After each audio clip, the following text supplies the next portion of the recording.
beginnings, origins, starting points of the cosmos or a person or a podcast, or in a podcast about sacred texts, the beginnings of sacred texts, and so the beginnings of the podcast.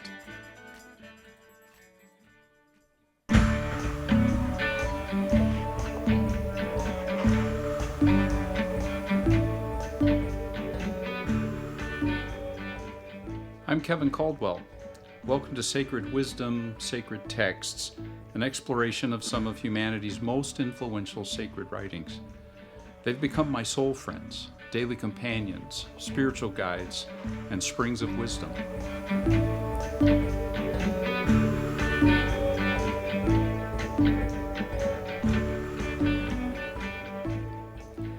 Over 5,000 years ago, two armies gathered in what's now northern India. On the field of battle, relatives and friends had assembled on opposing sides, prepared to fight each other. As the tensions built, a chariot moved into the middle of the battlefield, and in the chariot was Arjuna, a commander of one of the armies. If the assembled troops watched closely, they would have seen Arjuna drop his weapon and slump down as if he'd already given up. What they could not see was the battle within Arjuna's heart, overcome with sorrow and despair at the prospect of what was about to take place. Friends killing friends, uncles killing nephews. He was also appalled at the overwhelming pointlessness of all of it. What was the point of this war? What was the reason for fighting? Well, years before, Arjuna's relatives had gambled away their kingdom and lands, and so now they've assembled to get them back. Foolish decisions, lost honor, the shame of wounded pride, that's what brought these armies to the field. And that's how the Bhagavad Gita begins.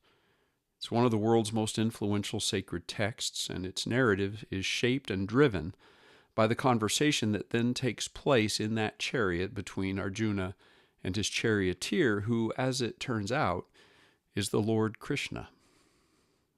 Bhagavad Gita, the Song of the Lord, is a dialogue in song, and as its 18 chapters unfold, Arjuna's questions and Krishna's responses combine to probe such profound themes as, why are we at war with each other? Why are we at war with ourselves? Literally, but also spiritually and psychologically. A war that rages throughout the history of the cosmos and in every soul. Is there a point to all of this? Is there any way out of the mess? Why do we suffer? What are we? Who are we? And how should we live?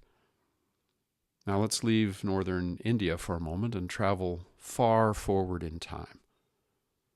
About 1,400 years ago, in the 7th century of the Common Era, in what's now known as Saudi Arabia, a man named Muhammad went to a cave for meditation and contemplation.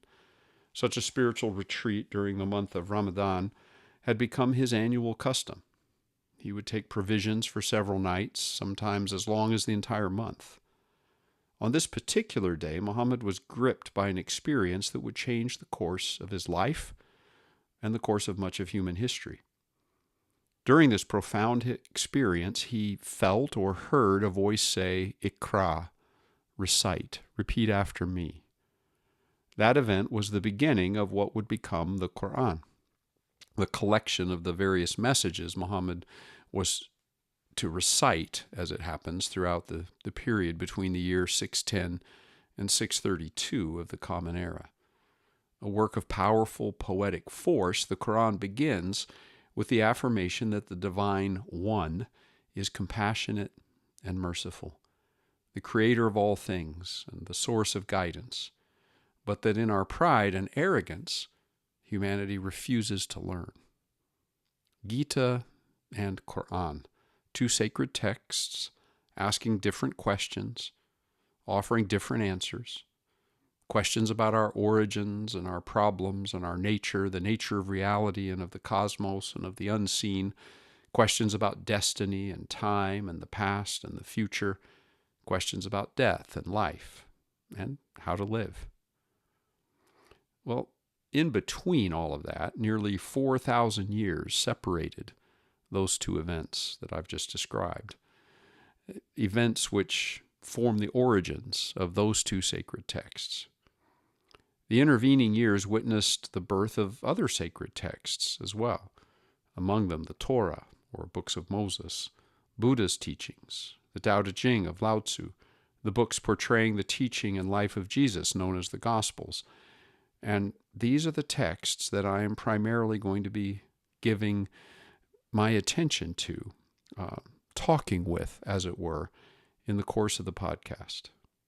However, I don't want to give the wrong impression here, because I'm not suggesting that there was no sacred wisdom prior to the Gita or after the Quran, nor that there are no sacred texts other than these 6 that I've mentioned, or even that I am only interested in those 6.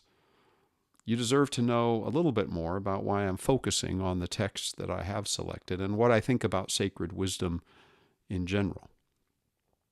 Well, I came across an article in the news recently which, in an almost offhanded way, described how researchers were updating our understanding of when fire was discovered.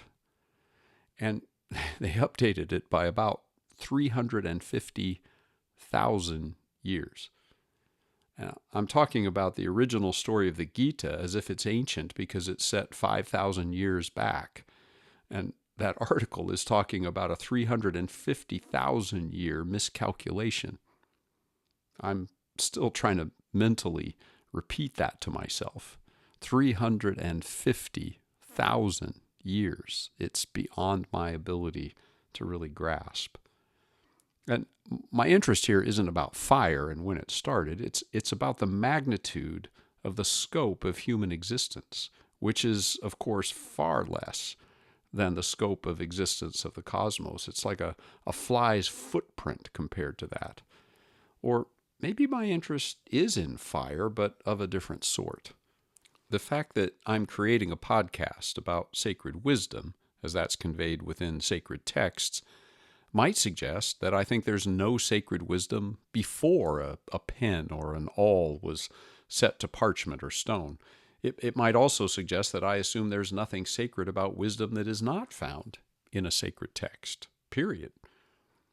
Well, my reasons for focusing so much upon sacred texts, and even then only on a selected few, are really just pragmatic. They're not an indication of the relative value of either the text that I don't select or the non-text sacred wisdom that predates the origins of what most would typically think of as religions.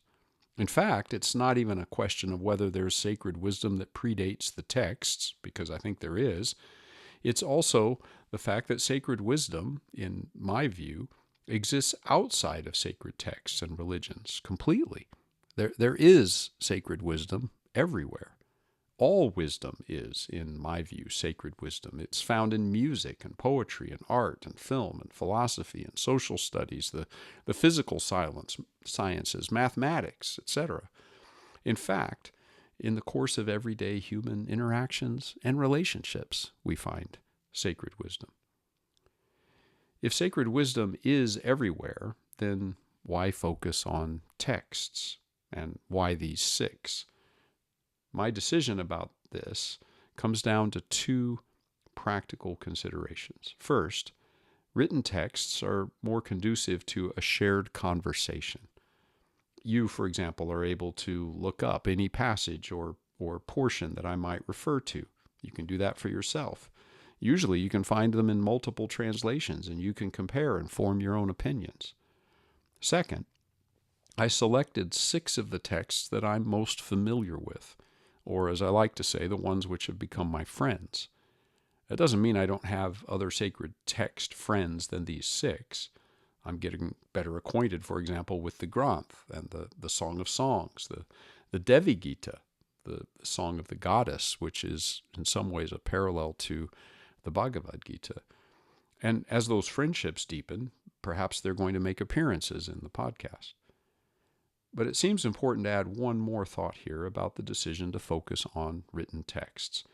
The fact is that the dichotomy between the wisdom of written texts and unwritten wisdom is actually not as clear-cut as one might think. because it turns out that the written texts that I'm going to be including here all contain layers of unwritten oral tradition that predated the written artifacts, you might say, that we now have. The written texts are sort of an intextualization of much older traditional material. And on the other side of the coin, the long history of human spiritual experience and the sacred wisdom that results from that can be described as sort of pretextualized or non-textualized forms of what became textualized later. There are, of course, many spiritual heritages which never became textualized, not in writing. And they are rich and important and vital and very much alive. I'm only leaving them out of my podcast's purview for the practical reasons that I just mentioned. I can and will say more about all this as we go, but for now I want to circle back to the question of beginnings. Beginnings of these texts and my own beginnings for the podcast. As Susan, my life partner since we met in 1975, yes, that long ago, can attest firsthand, I have struggled all along getting this thing started. She's had to listen to me talk about different approaches as I consider them and discard them, and during drives up and down the length of California to visit daughters and grandchildren and perform music, she's been my sounding board for multiple variations of demos that I've recorded in order to test out what a first episode might be like. And if you're listening to this, it means that now this is not a demo. It means that at some point I decided on a way to begin. There's many things in these texts which interest me, but at present I'm most intrigued about this question of beginnings. I'm not referring for now to cosmic beginnings, how the world began, though these texts all have opinions upon that topic and that will come up. I'm referring instead to two aspects of beginnings relative to the text. The first is the fact that each of these works has a different origin story of its own. The events leading to the formation of the text are different in each case. And the second aspect of their beginning is that the written versions of these texts each have different ways of beginning. And that's what interests me right now. How did the people who eventually wrote or compiled these texts decide where they would begin the text? What would be the first words they put to parchment with their pens? That's going to be my beginning. That's my in the beginning, if you will. I'm going to begin where they each begin, at least at the beginning. That's a little more complicated than I'm making it sound because the first words aren't always the first words. What do I mean by that? Well, with the Quran, for example, there's questions about what the beginning even is. Is it the first verses of the Quran in what you will probably open up to if you pick up a copy? The first words of Surah chapter 1. Are those the opening words? Or, as some will suggest, is it the opening words of Surah number 96? The latter would be the beginning of the Quran in the sense that they are very likely to have been the first words Muhammad actually sensed he was supposed to recite, at least according to most commentators. Although there are some who think Surah 74 would be a competitor for that and contain the first words. On the other hand, Surah 1 is how the entire work actually begins if you pick up a printed copy and then read in numerical order. So when the Quran episodes come around, I'm going to have to look at all of that in more detail. I'm simply raising here the question of how do I decide where a text begins? Deciding where the Buddha's teaching begins is a different issue altogether. One factor is that in many ways the beginnings are not in the Buddha's teaching per se, or in the texts that contain that, but in the Buddha's own practices and personal insights gained through those practices, all of which led to his enlightenment and then the decision to teach, and thus eventually to the texts being formed as people wrote those teachings down, the written collections of his teaching. Another factor is that the term sacred text is not really a term Buddhists or the Buddha himself would likely use at all. What we do have is a nearly universal version of events leading up to the beginning of the Buddha's quest.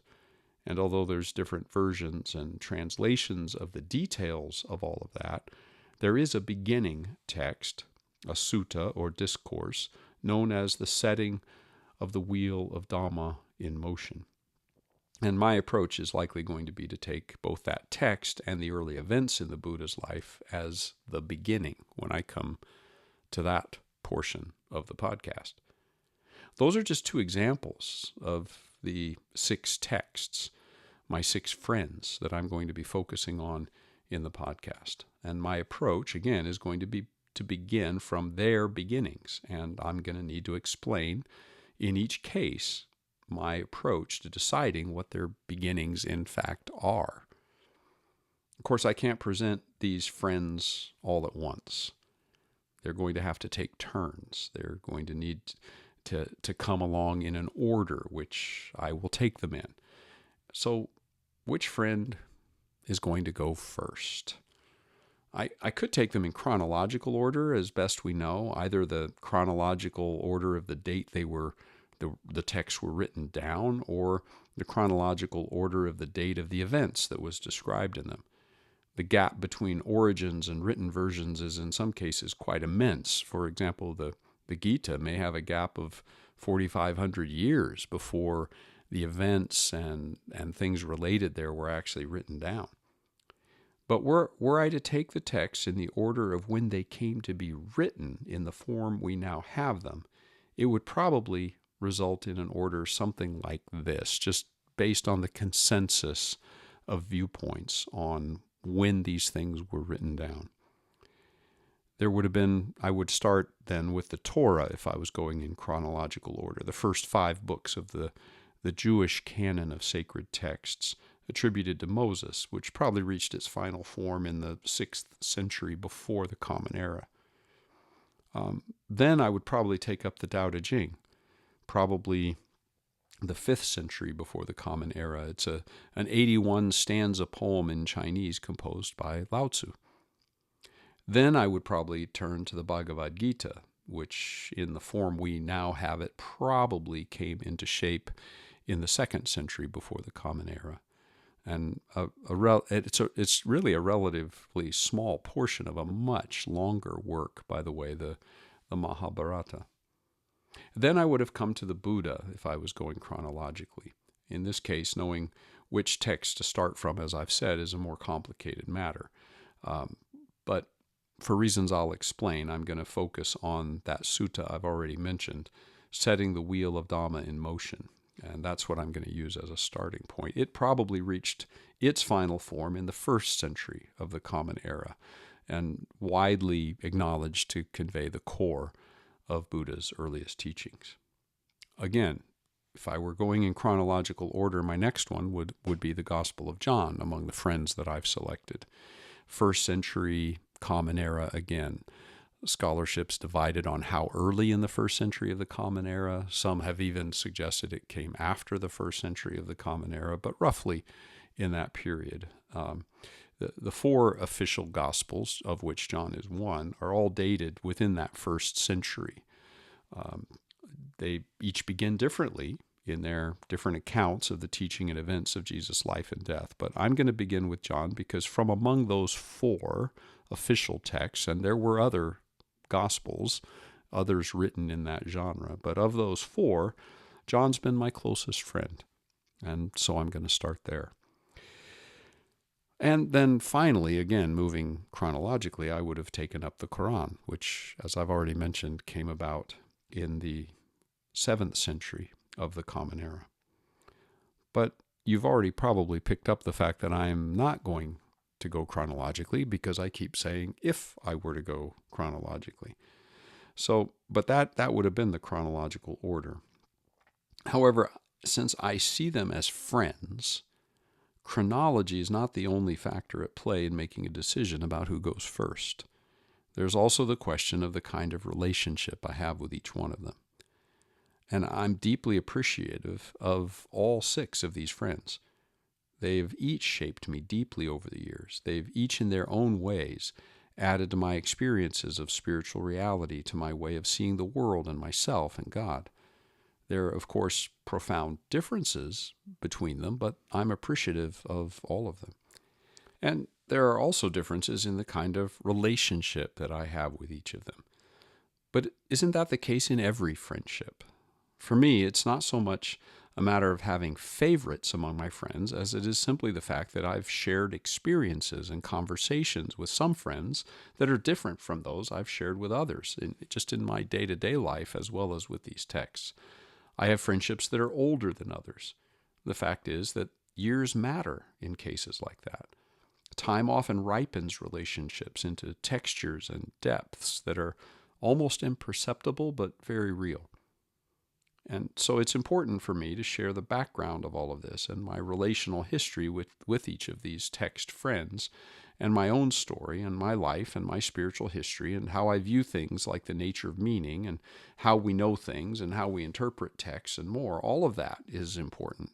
And anyone listening, you listening, deserve to know all that about me.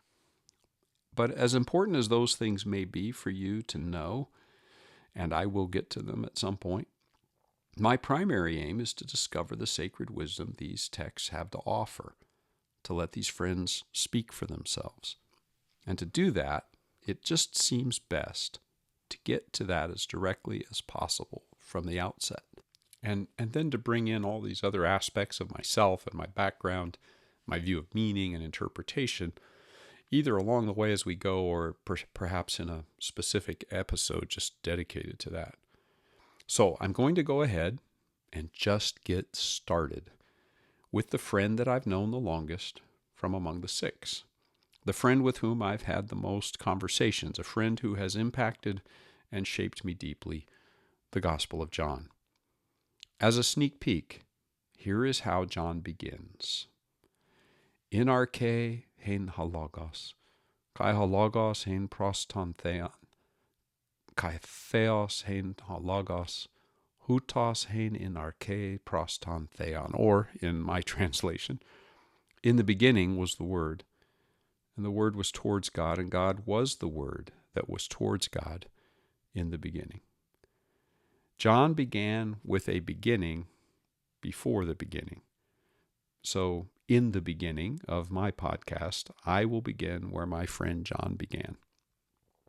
Before signing off, one more thing I want to say about my approach, a more personal comment, sort of behind the scenes, if you will. I had a dream once, and in the dream I was invited to sing and play guitar for a small group of people in some sort of a garage with the door open. Perhaps there were 20 people there, I don't recall, and I settled in to play my music. For some reason, though, I decided to open with a cover song, not one of my own, to sing a song somebody else had written. Even though it was a familiar song, as I recall in the dream anyway, or as it presented itself to me in the dream, it was not only familiar, it was a song that I had played often and I knew well. In the dream, I couldn't remember the words. I couldn't sing the tune. I couldn't figure out how to play it on the guitar. And then I woke up. My normal practice with dreams is to spend some time journaling about them. And as I was doing that, about this particular dream, I had a sudden intuitive flash, one of those things where you just know that you know that you know something, as if a voice from outside of me was speaking inside of me to me, and that voice said, "Kevin, sing your own songs." Now, I knew immediately that that message was not about music or my songs at all. It was about how I was living my life at that time, and specifically at that period of my life, how I was going about what was then my day job. Through the dream, my deep self was telling me that I needed to be my true self, sing my own songs.